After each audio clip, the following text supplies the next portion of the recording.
Sri Rama Navami special ಹೆಸರುಬೇಳೆ ಕೋಸಂಬರಿ ನನ್ನ ಸ್ಟೈಲಲ್ಲಿ.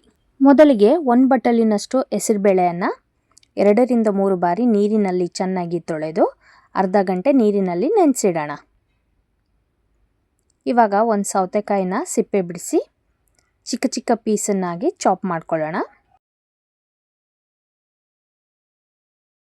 ಈಗ ಒಂದು ಬಟ್ಟಲಿಗೆ ನೆನೆಸಿಟ್ಟಿರೋ ಹೆಸರುಬೇಳೆ, 1 ಬಟ್ಟಲಿನಷ್ಟು ಸೌತೆಕಾಯಿ, ಅರ್ಧ ಬಟ್ಟಲಿನಷ್ಟು ತೆಂಗಿನಕಾಯಿ ತುರಿ, ಸ್ವಲ್ಪ ಹಸಿಮೆಣಸಿನ್ಕಾಯಿ, ಕೊತ್ತಂಬರಿ ಸೊಪ್ಪನ್ನು ಹಾಕಿ ಮಿಕ್ಸ್ ಮಾಡ್ಕೊಳ್ಳೋಣ. ರುಚಿಗೆ ತಕ್ಕಷ್ಟು ಉಪ್ಪು, ಸ್ವಲ್ಪ ಲೆಮನ್ ಜ್ಯೂಸನ್ನ ಹಾಕಿ ಮಿಕ್ಸ್ ಮಾಡ್ಕೊಳ್ಳೋಣ.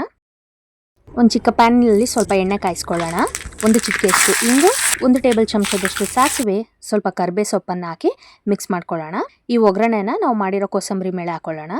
ಒಂದು ಬಾರಿ ಎಲ್ಲನೂ ಚೆನ್ನಾಗಿ ಮಿಕ್ಸ್ ಮಾಡಿ. ಕೋಸಂಬರಿ ಸವಿಯಲು ಸಿದ್ಧವಾಗಿದೆ. ಈಗ ಗಾರ್ನಿಷ್ ಮಾಡ್ಕೊಳ್ಳೋದಕ್ಕೆ ನಾವು ಮಾಡಿರೋ ಒಗ್ಗರಣೆ ಹಾಗೂ ಕೊತ್ತಂಬರಿ ಸೊಪ್ಪನ್ನ ಬಳಸ್ಕೊಳ್ಳೋಣ.